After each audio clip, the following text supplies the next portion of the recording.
Gapga ustalarning ustligi ba'zida bir eg'iz gapdanla bilindi. İctimai munosabatda didliq ham olqishliq bo'lish uchun tövandagi 4 eg'iz gapdan ehtiyot qilishimiz zarur deb o'ylab bu videoni ishlayapman. Siz bilan o'rtoqlashaman. Buning birinchisi men uqmaydim, bilmaydim deyish. Bizga notanish xizmat topshirilganda shu anla bilmaydim, uqmaydim demay, o'rganay deylik. Pozitsiyamiz samimiy bo'lsa, boshqalarning bizga yordam qilgisi keladi. İkincisi, doim tushundingmi, angladingmi deb so'rash. Psixik jihatdan qaraganda, bunday savol jumlalarda hujum xususiyati bo'ladi. Ham kamsitgandek bilindi. Shunga uning o'rnida men tushundira oladimmi desak, boshqalarga kamtar ham illiq ta'sir bera olamiz. O'pchorimizdagilar bilan aramizga sovuqchilik tushib qolmasin desak, shunday savol jumlalardan ehtiyot qilaylik. Uchinchisi keldi-ku. Desla, unda qilsang bo'ladi, bunda qilsang bo'lmamdi degandek gaplarni qilish.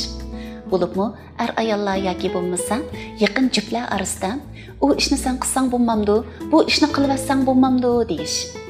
Ko'pincha odamlar bunday talaffuzga gapni anglasa, menga buyruq qilyotidi deb o'ylaydi. Ham beorom bo'ladi.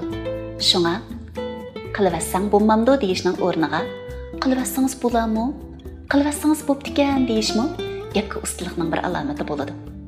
Masalan, bugun men ulab ishlaydi ekanman, balni siz og'ash kelsangiz bo'pti-ekan degandek. To'rtinchisi, lekin biroq degan so'zlarni ko'p ishlatish. Bo'libmi, birovning bir ishini maqtab bo'pla oqidan yana bir ishini ayblash. Buningda biroq degan bir so'z bilanla oldida deyilgan gap yeyilib ketadi. Shunga gapga usta kishilar bu so'zlarning o'rnida faqat shug'unisi birli yeri degandek boshqacha so'zlarni ishlatadi.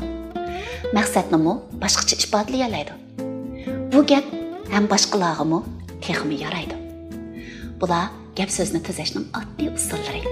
Bu jihatda o'zimizga pat-pat askartib bilsaklar, munosabatchanligimiz texmi yaxshilandi.